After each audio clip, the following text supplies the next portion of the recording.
الحمد لله رب العالمين والصلاة والسلام على سيد الأنبياء والمرسلين محمد وآله وصحبه أجمعين. أما بعد فأعوذ بالله من الشيطان الرجيم. بسم الله الرحمن الرحيم. وما آتيتم من ربا ليربو في أموال الناس فلا يربو عند الله. صدق الله العظيم. وعن أبي أيوب الأنصاري رضي الله عنه قال قال النبي صلى الله عليه وسلم: إذا قمت في صلاتك فصل صلاة مودع ولا تكلم بكلام تعتذر منه غدا وأجمع الأياس مما في أيدي الناس او کما قال علیہ الصلاۃ والتسلیم. عزیز بزرگوں، ایک روایت میں نے پڑھی ہے. حضرت ابو ایوب انصاری رضی اللہ عنہ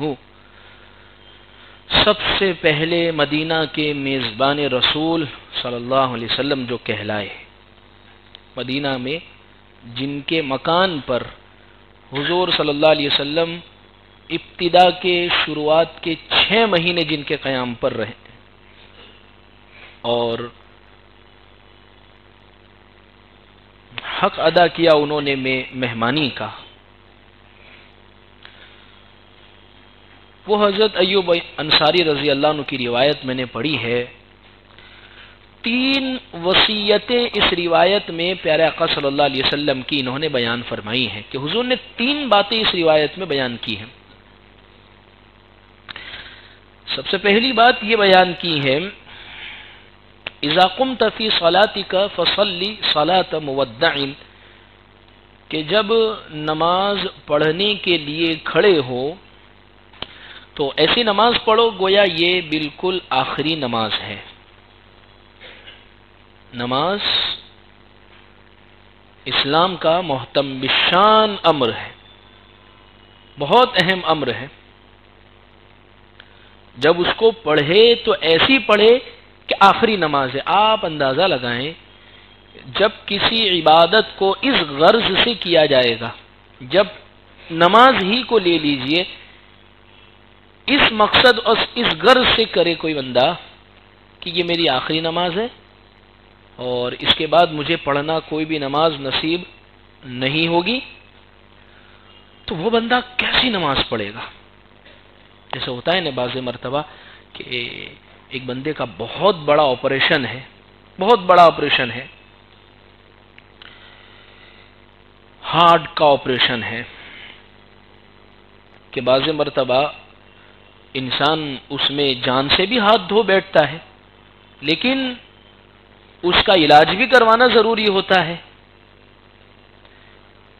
تو وہ آپریشن سے پہلے کہتا ہے میں 2 رکعت نماز پڑھ لیتا ہوں.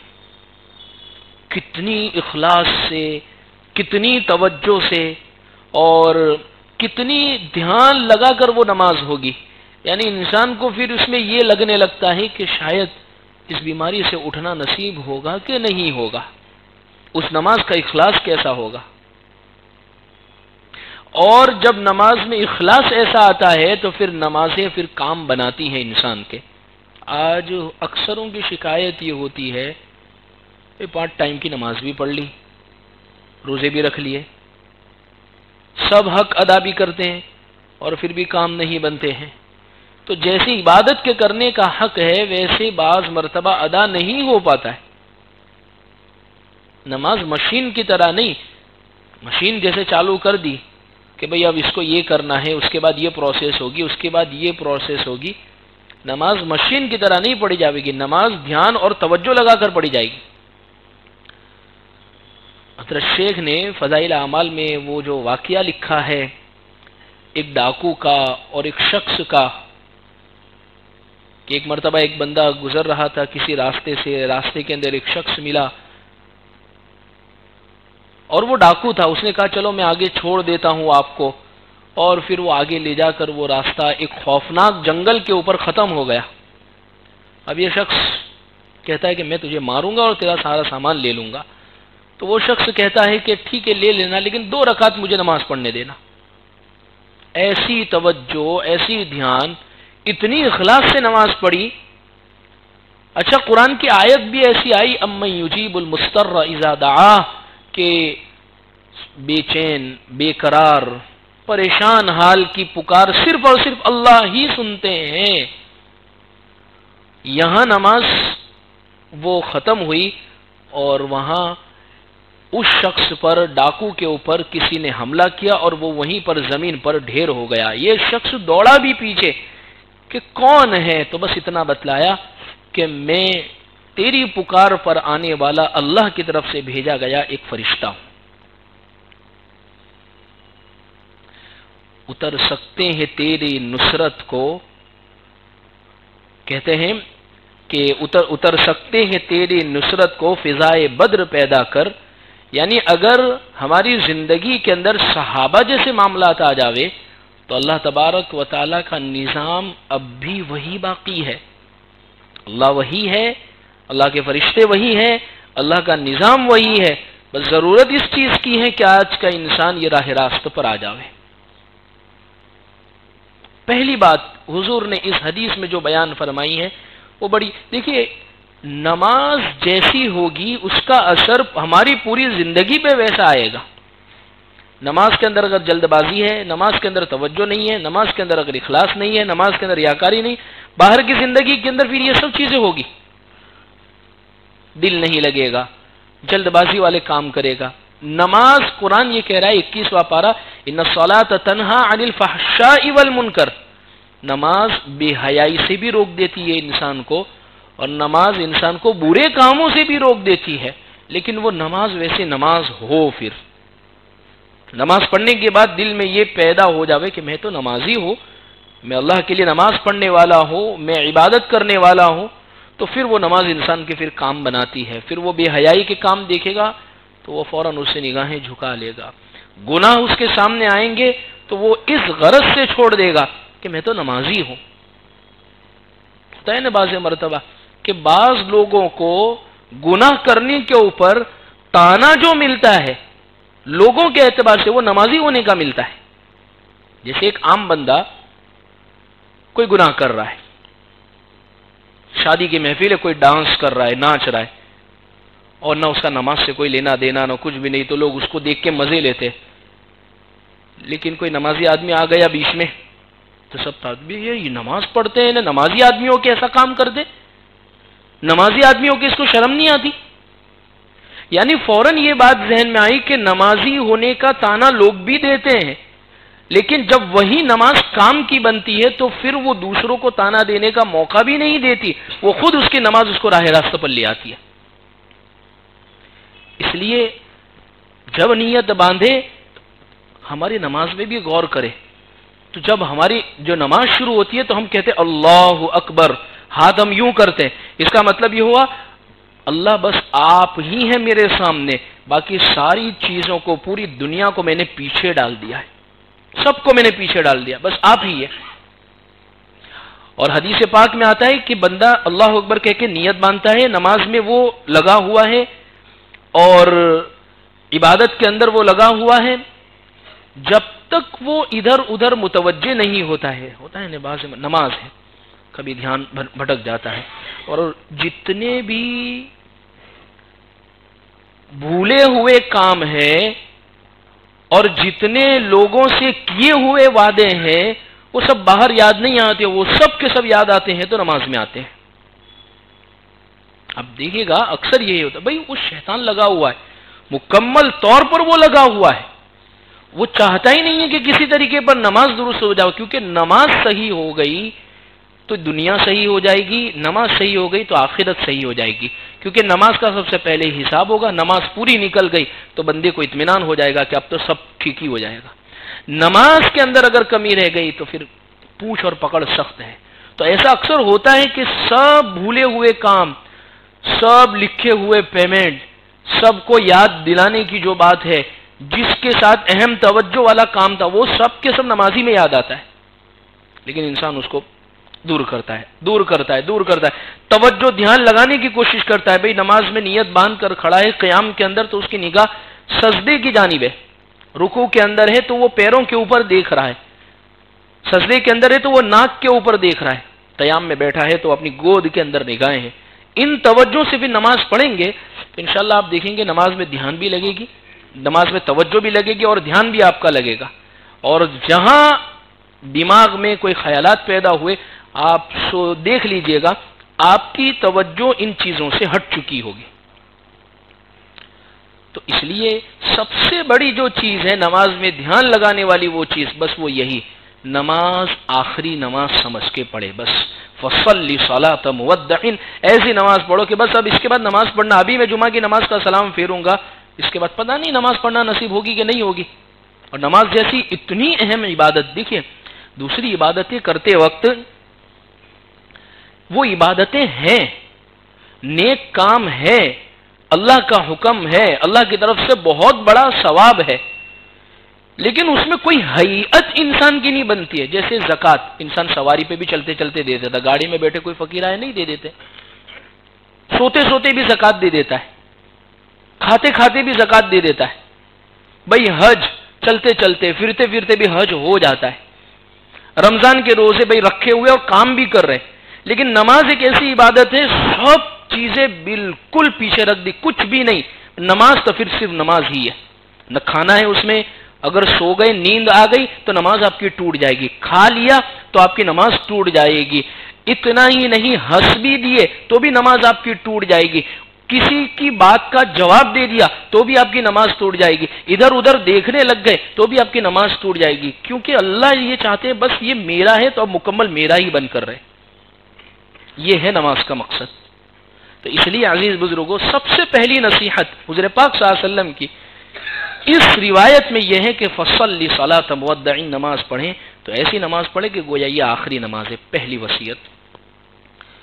دوسری وصیت جو حضور نے بیان فرمائی وہ یہ ہے وَلَا تَكَلَّمْ بِكَلَامٍ تَعْتَذِرُ مِنْهُ غَدًا، اپنی زبان سے کوئی ایسی بات مت نکالو کل اٹھ کے اس کے بارے میں تمہیں معذرت پیش کرنی پڑے. بہت ساری زبان ہے تو ہم یہ سمجھتے ہیں کہ وہ بڑا تو ہوں نہیں، میں گونگا تو ہوں نہیں، ہمارے منہ میں تمہاری زبان تھوڑی ہے تو میں جیسے چاہوں اس کو استعمال کروں. بعض مرتبہ کسی کے ساتھ کوئی معاملہ ہو گیا اور اس نے کچھ الفاظ کہہ دیے تو پھر ہم بھی اس کو چھوڑتے نہیں ہیں، کہہ بھی دیتے ہم آپ کو چھیڑا ہے تو اب ہم نہیں چھوڑیں گے. اور پھر جو بولنا شروع کرتے ہیں یہ بھی توجہ نہیں کرتے ہیں کہ زبان سے کیسی بات نکالنی ہے. فحش باتیں بھی بعض مرتبہ نکال لیتے ہیں، گالی گلوچ والی بھی ہو جاتی، بعض مرتبہ تہمت اور الزامات تک ہوتے ہیں، بعض مرتبہ سامنے والے کی عزت کو بھی ہم خطرے میں ڈال دیتے ہیں، اور بعض مرتبہ ایسی باتیں بول دیتے ہیں کہ اس بات کے بولنے کے کچھ گھنٹے کچھ دنوں کے بعد افسوس ہوتا ہے کہ یہ میں نے کھوٹا بول دیا ہے. اور پھر کیا کہتے ہیں بھائی معذرت، میں معافی مانگتا ہوں، میں اپنے الفاظ واپس لیتا ہوں. الفاظ کبھی بھی واپس نہیں ہوتے. عربی کے ایک شاعر کا بہت زبردست مقولہ ہے جراحات السنان لها التیام ولا یلتام ما جرح اللسان. تلوار کا لگا ہوا زخم بھر جاتا ہے، زبان سے لگا ہوا زخم کبھی بھی نہیں بھرتا ہے. اس لیے زبان کے استعمال میں بہت سوچ سمجھ کر انسان نکالے. ہم بھی کہتے ہیں نا بعض مرتبہ کہ ایک معاملہ ہوا اور وہ ختم ہو جاتا ہے، دن گزر جاتے ہیں، لیکن جو منہ سے نکلی ہوئی یہ بات وہ ہمیشہ کے ہمیشہ کھڑی کے کھڑی رہتی ہے. جب وہ بندہ سامنے آتا ہے تو پھر وہ بات تازہ ہو جاتی ہے کہ انہوں نے یہ الفاظ، یہ زبان، ان چیزوں کو استعمال کیا تھا. اس لیے حفظ لسان، زبان کو، لسان اور زبان کی حفاظت کرنا بہت بڑی چیز ہے. حضرت شیخ نے فضائل اعمال میں بہت سارے اکابرین کے واقعات نقل کیے ہیں. ہمیں تو وہ پڑھ کر تعجب ہوتا ہے کہ یہ کیسے لوگ تھے. بعض مرتبہ بعض اکابرین کے بارے میں آتا ہے اپنے منہ میں کنکر بھر لیتے تھے، بعض بالکل خاموش، بولنا ہی نہیں ہے. اس لیے کہ جب اگر بولے اور بولنے کے اگر اندر خیر نہیں ہے، بھلائی نہیں ہے اگر بولنے کے اندر، تو یہ بولنا کل قیامت کے دن ہمارے لیے وبال جان بنے گا۔ اور قرآن مجید میں ہے ما یلفظ من قول الا لدیہ رقیب عتید، جو بھی بات انسان اپنی زبان سے نکالتا ہے ہر بات لکھی جاتی ہے، ہر بات لکھی جاتی ہے، کوئی بات ایسی نہیں ہے کہ وہ خالی رہتی ہو، بالکل لکھی جاتی ہے ہر بات کو۔ بعض مرتبہ جھوٹ نکال دیتے ہیں، بعض مرتبہ ہنسی مذاق کے اندر گناہ والی بات نکال دیتے، بعض مرتبہ کسی کو دل دکھانے والی بات نکال دیتے۔ تو حضور نے اس بات میں یہ بات ارشاد فرمائی اس حدیث میں، وَلَا تَكَلَّمْ بِكَلَامٍ، ایسی بات ہی زبان سے مت نکالو کل اٹھ کے اس کے بارے میں آپ کو معذرت پیش کرنا پڑ جائے کہ بھئی مجھے معذرت معاف کر دینا، میں نے وہ کھوٹا بول دیا تھا، میں نے وہ غلط بول دیا تھا، میں اس سے معذرت چاہتا ہوں۔ بھئی آپ نے معذرت کر لی، معافی مانگ لی، ٹھیک ہے، لیکن جو بات نکال چکے ہیں وہ کبھی بھی واپس نہیں ہوتی ہے، یہ بات لازمی ہے۔ اس لیے حضرت معاذ بن جبل رضی اللہ عنہ کو پیارے آقا صلی اللہ علیہ وسلم نے جب یمن کی جانب بھیجا تو حضور نے جو نصیحتیں فرمائی اس میں ایک بہت بڑی نصیحت حضرت معاذ بن جبل رضی اللہ عنہ جیسے صحابی کو فرمائی کہ معاذ اپنی زبان کا استعمال صحیح کرنا، زبان پکڑ کر فرمایا حضور نے، اس لیے کہ جب صبح ہوتی ہے، صبح فجر ہوتی ہے، ہمیں کچھ چیزیں نظر نہیں آتی لیکن ایسا ہوتا ہے۔ حدیث کے اندر حضور نے فرمایا جب فجر ہوتی ہے جسم کے سارے اعضاء، ہاتھ، پیر، دل، سر اور سب کے سب یہ زبان کے سامنے ہاتھ جوڑ کے کھڑے ہو جاتے ہیں اور کہتے ہیں اگر تو سیدھی رہی، تو نے اگر صحیح استعمال کیا تو ہم سب محفوظ رہیں گے، ہم سب صحیح رہیں گے، اور اگر تو ٹیڑھی ہو گئی تو ہم سب کے اندر بھی ٹیڑھا پن آ جائے گا۔ اور بات بھی یہی ہے، زبان ہوتی ہے استعمال، لیکن کوئی کسی کی زبان پہ پھینٹ مارتا ہے، پھینٹ پڑتی ہے تو سیدھی منہ پہ پڑتی ہے، تھپڑ پڑتا ہے تو سیدھا گال پہ پڑتا ہے، سینے پر پڑتا ہے، ہاتھ پر پڑتا ہے۔ معلوم یہ ہوتی ہے استعمال ہوتی ہے غلط زبان اور اس کا اثر پورے جسم کے اوپر ظاہر ہوتا ہے، اس لیے پورے جسم کے اعضاء وہ زبان کے سامنے صبح کے وقت ہاتھ جوڑ کر کھڑے ہو جاتے ہیں۔ اس لیے دوسری نصیحت اس حدیث پاک میں حضور نے جو بیان فرمائی ہے وہ یہی ہے وَلَا تَكَلَّمْ بِكَلَامٍ تَعْتَذِرُ مِنْهُ غَدًا، ایسی بات زبان سے مت نکالنا کہ کل اٹھ کے اس کے بارے میں معذرت تمہیں پیش کرنی پڑ جائے۔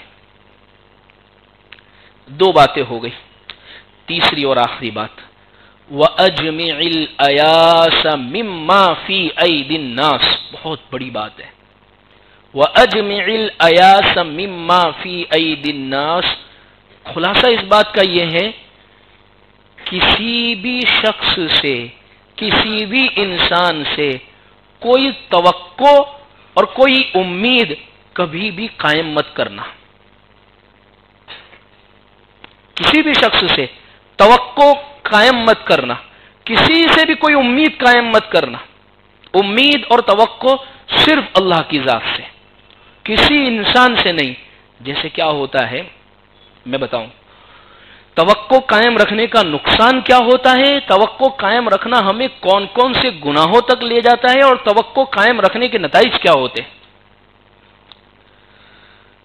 مثال کے طور پر ہم بعض مرتبہ اپنی زبان سے یہ کہتے ہیں کہ اس نے ہمیں چائے کا بھی نہیں پوچھا، اس نے ہمیں پانی کا بھی نہیں پوچھا، اس نے ہمیں سلام تک نہیں کیا۔ یہ سب ہمارے دل میں پیدا کیوں ہوا؟ چائے کا نہیں پوچھا، کھانے کا نہیں پوچھا، سلام نہیں کیا۔ بات یہ ہے کہ ہم نے اس سے توقع قائم کہ یہ مجھے پوچھے ان چیزوں کا، یہ مجھ سے یہ چیزوں کے بارے میں پوچھے، اور جب وہ نہیں پوچھا تو پھر دل کے اندر نفرت پیدا ہوئی انسان کے کہ میں تو اس کے لیے یہ کرتا ہوں اور یہ میرے لیے چائے تک کا نہیں پوچھتا، پانی تک کا نہیں پوچھتا۔ یعنی اس میں دو بہت بڑے نقصانی اور خرابی یہ ہوئی، ہم نے اگر کوئی کام اس کے لیے کیا ہے خیر خواہی والا، بھلائی والا، تو ہمارا کام وہ باطل ہو گیا۔ کیوں؟ اس لیے کہ وہ کام ہم نے اللہ کے لیے پھر نہیں کیا تھا، ہم نے اس لیے کیا تھا کہ میں نے کیا ہے، اس کی باری آئے تو اس کو بھی کرنا پڑے گا، نہیں کیا ہے تو ہماری توقع جو اس سے قائم تھی، ہماری امید جو اس سے قائم تھی وہ ٹوٹی ہے۔ جیسے عیادت کرنا، بیمار پرسی کرنا، حدیث میں آتا ہے جب ایک بندہ، ایک مسلمان کسی کی بیمار پرسی کے لیے جاتا ہے، ایک بیمار بندہ گھر سے نکلا اور اس کو صرف اتنا پوچھنے کے لیے بھئی آپ کیسے ہیں، اور اتنا کہہ دیا اسأل اللہ العظیم رب العرش العظیم ان یشفیک لا بأس طہور انشاءاللہ، بس اتنا کہا، تھوڑی دیر بیٹھے، تسلی دی اور آ گئے۔ اس پورے کام کے کرنے کے اندر 70,000 فرشتے اس کے لیے دعا کرتے ہیں، 70,000 فرشتے۔ لیکن اس کے اندر اگر نیت یہ ہے کہ صرف اللہ کو راضی کرنے کے لیے میں کر رہا ہوں، تب تو 70,000 فرشتے دعائیں کرتے ہیں۔ لیکن اگر یہ دل میں نیت آ گئی رشتہ دار ہے، نہیں جاؤں گا تو کھوٹا لگے گا، مجھے پیٹ میں درد تھا تو وہ بھی پوچھنے کے لیے آیا، اب میری بھی جوابداری بنتی ہے کہ میں بھی اس کے لیے اس وجہ سے جاؤں کہ وہ میرے وقت وہاں آیا تھا، تو اب اللہ کے لیے یہ معاملہ نہیں رہ گیا ہے، یہ صرف آپ اس لیے کر رہے ہیں جس کو حدیث میں حضور نے یہ فرمایا لیس الواصل بالمکافی، صلہ رحمی کرنے والا وہ نہیں ہے جو بدلہ پورا کر دیتا ہے، صلہ رحمی کرنے والا وہ ہے جو بدلے کی وجہ سے نہیں کرتا ہے کوئی کام، وہ صرف اس وجہ سے کرتا ہے کہ میرا اللہ خوش ہو جاوے۔ شادی بیاہ کے اندر جو کور چلتے ہیں، لفافے چلتے ہیں، سلامیاں چلتی ہیں، ادھر سے ادھر پیسے جو ہوتے ہیں، یہ تمام کے تمام کیا ہے؟ نیوتے ہوتے ہیں، ٹیبل لگاتے ہیں، یہ سب کے سب کیا ہے؟ قرآن میں ہے، میں نے خطبے میں بھی اس آیت کو پڑھا، وَمَا آتَيْتُم مِّن رِّبًا لِيَرْبُوَ فِي أَمْوَالِ النَّاسِ، اور یہ سورہ روم کے اندر ہے، اور ایک آیت ہے سورہ مدثر کے اندر وَلَا تَمْنُن تَسْتَكْثِرْ۔ یہ دونوں آیت کا مطلب کیا ہوتا ہے اور اس کے ضمن میں یہ بات مجھے بتانی ہے۔ اس سے پہلے ایک بات سمجھے، حدیث میں حضور نے فرمایا تہادوا تحابوا، آپس میں ہدیے کا لین دین کیا کرو، بھئی کوئی گفٹ دے دیا کسی رشتہ دار کو، کوئی گفٹ دے دیا کسی تعلق والے کو، کوئی گفٹ دے دیا بیوی کو، ہدیے کا لین دین یہ ایسی چیز ہے اس کی وجہ سے محبتیں بڑھے گی۔ تہادوا تحابوا، یہ بہت بڑی چیز ہے، ہدیے کا لین دین۔ پیارے آقا صلی اللہ علیہ وسلم ہدیہ دیا کرتے تھے، صحابیات ہدیہ دیا کرتی تھی، صحابہ میں اس چیز کا بڑا لین دین تھا، یہ گفٹ بہت بڑی چیز ہے۔ لیکن ہدیے کے اندر مقصد صرف اور صرف یہ ہو میرا اللہ اس سے راضی ہو جاوے، ایک بات۔ دوسری بات یہ ہے میں نے دے دیا، اب مجھے اس سے کوئی توقع، کوئی امید نہیں ہے کہ وہ بھی مجھے دے۔ اگر میں نے دل میں ہدیہ یہ رکھ کر دیا ہے کہ میری باری ہے دینے کی تو میں نے دیا ہے، اور اس کی باری آئے گی دینے کی تو وہ دے گا، تو یاد رکھے یہ سود ہے، یہ ربا ہے جو جائز نہیں ہے۔ قرآن میں ہے سورہ مدثر کے اندر وَلَا تَمْنُن تَسْتَكْثِرْ، تم کسی پر احسان اس وجہ سے وہ مت کرو کہ جب تمہارا موقع آوے تو وہ تمہارے اوپر بڑھا کر احسان کرے۔ تم کسی کی شادی میں کور اس نیت سے دے رہے ہو کہ ہمارے موقع پر اس نے دیا تھا، 1000 کا کور اس وقت سستی والا تھا، اب تھوڑی مہنگائی ہو گئی ہے تو ہم 1500 کا کور دے دیتے ہیں، اس نیت سے دیا ہے، یہ لینا دینا دونوں حرام ہے، جائز نہیں ہے۔ دوسری آیت سورہ روم کی وَمَا آتَيْتُم مِّن رِّبًا لِيَرْبُوَ فِي أَمْوَالِ النَّاسِ فَلَا يَرْبُو عِندَ اللَّهِ، سورہ روم کے اندر ہے۔ حضرت شیخ الاسلام مفتی تقی عثمانی صاحب ادام اللہ فیوزہم العالیہ نے اس آیت کو نیوتی کی رسم کے اوپر فٹ کر کے حضرت یہ بات ارشاد فرمائی ہے۔ اس آیت میں جو بات بیان کی گئی ہے اس میں وہی مقصد ہے کہ تم کوئی مال اس نیت سے دیتے ہو کہ وہ زیادتی اور بڑھوتری کے ساتھ تمہیں دیا جاوے، تو یاد رکھیے کہ یہ سود ہے اور یہ ربا ہے۔ ربا میں کیا ہوتا ہے؟ انٹرسٹ میں بیاج، سود میں کیا ہوتا ہے؟ ایک آدمی کسی کو پیسے دیتا ہے اور وہ بڑھا کر مانگتا ہے، یہی تو سود ہے۔ تو یہ نیوتے کی رسم کے اندر، یہ ٹیبل لگانے کے اندر سب سے بڑی بات، بہت سارے احباب شادی کے موقع پر ٹیبل لگا کر بیٹھتے ہیں، پیسے لکھواؤ، بیچارہ غریب ہے تو اس کے شادی کا خرچہ نکل جائے. تو کہا کس نے آپ کو خرچہ کرنے کا؟ کس نے کہا ہے آپ کو خرچہ کرنے کا؟ حضرت عبد الرحمن بن عوف کی مثال نہیں ہے کہ جو اتنے مالدار ترین صحابی تھے لیکن کیا ولیمہ کیا؟ اولم ولو بشاتن، چھوٹی سی ایک بکری کا بچہ ذبح کر دیا بس. اگر وہ چاہتے تو پورے مدینہ کے اونٹ ایک لائن میں کھڑا کر کے ذبح کر سکتے تھے، اتنا تھا ان کے پاس. تو مدینہ نہیں، مدینہ کے آزو بازو میں جتنے شہر پڑتے پوری دعوت کر سکتے تھے. لیکن آسانی پیدا کی امت کے لیے حضرت عبد الرحمن بن عوف رضی اللہ عنہ نے. تو کیا ضرورت ہے ان چیزوں کو لگانے کی اور پھر مانگنے کی لوگوں سے؟ درست نہیں ہے. دوسری بات، عام طور پر گھروں کے اندر ہدیوں کا، کور کا لین دین ہوتا ہے. ایک بات کا خیال کرنا ہے، آپ نے دیتے وقت یہ نیت کی ہے اور دیتے وقت دل میں یہ بات ہے میرا کام پڑے گا تو وہ بھی تو دیں گے ہی، یا ان کا کام پڑا تھا تو انہوں نے بھی دیا تھا اس وجہ سے ہم دے رہے ہیں، تو یہ جائز نہیں ہے.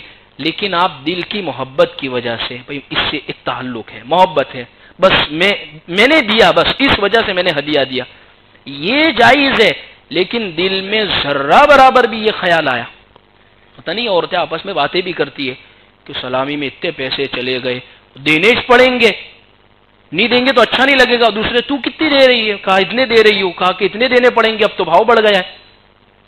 تو یہ سب ہدیہ محبت نہیں ہے، یہ سب ٹٹ فار ٹیٹ ہے، لیس الواصل بالمکاب، یہ ادلے بدلے کی دنیا ہے اور یہ جائز نہیں ہے. یہ جائز نہیں ہے، اس بات کو ذہن میں رکھیے گا. پھر دیکھیے ایک بات اور ذہن میں رکھیں کہ اگر واقعی ہدیہ ہے تو پھر کسی کے یہاں دے کر اس کی جب باری آوے تو ذرا ٹٹول لینا، نہ دے کر دیکھو. اگر اس کے دل میں ذرہ برابر بھی کوئی بات پیدا نہیں ہوئی تو واقعی اس نے جو دیا تھا وہ محبت اور ہمدردی اور تعلق اور رشتہ داری کی وجہ سے دیا تھا. لیکن اگر دل میں ذرا بھی ناراضگی آئے کہ سب کور کے بیچ میں ان کا کور نہیں دکھتا ہے، تو اس کا مطلب وہ جو دیا گیا تھا وہ بدلے کی وجہ سے دیا گیا تھا، جو جائز نہیں.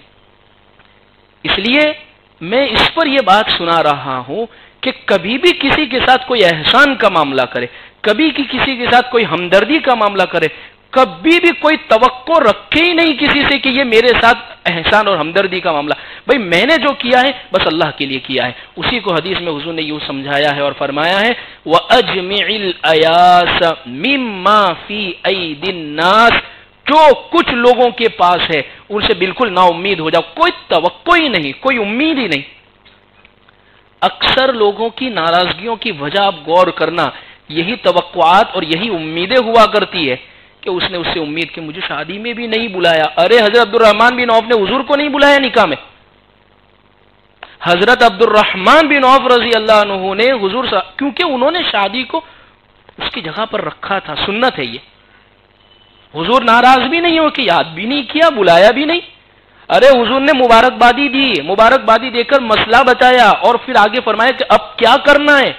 ورنہ اگر کسی کو بلانا بھول جاوے اور وہ آدمی شادی کی لائن کا ماہر ہو، اس سے پکانے کا بلایا تو تھا نہیں، اب پوچھنے آ گئے ہم سے. یہ ہوتا ہے. وَأَجْمِعِ الْأَيَاسَ مِمَّا فِي أَيْدِي النَّاسِ. تیسری بات حدیث نے اس حدیث کے اندر حضور صلی اللہ علیہ وسلم نے جو سمجھائی ہے وہ یہ وَأَجْمِعِ الْأَيَاسَ مِمَّا فِي أَيْدِي النَّاسِ. کبھی بھی کسی سے امیدیں قائم نہ کرے، توقعات نہ رکھے. اور دیکھیے یہ چیز کر کے دیکھیے، اتنا سکون ہوگا زندگی کے اندر کہ الفاظ میں بیان نہیں کر سکتے. اکثر ناراضگیوں کی وجہ یہی ہوتی ہے، کوئی بات کے اوپر اس سے امید قائم کی، کسی بات کے اوپر اس سے امید قائم کی، وہ میرے ساتھ یوں کرے گا، وہ میرے ساتھ یوں کرے گا، اور جب وہ نہیں کرتے ہیں تو پھر ناراض ہوتے ہیں. بھائی کیوں امید قائم کرتے؟ امید صرف اللہ سے قائم کرے. تو آج کی اس مجلس میں 3 باتیں میں نے ذکر کی ہے.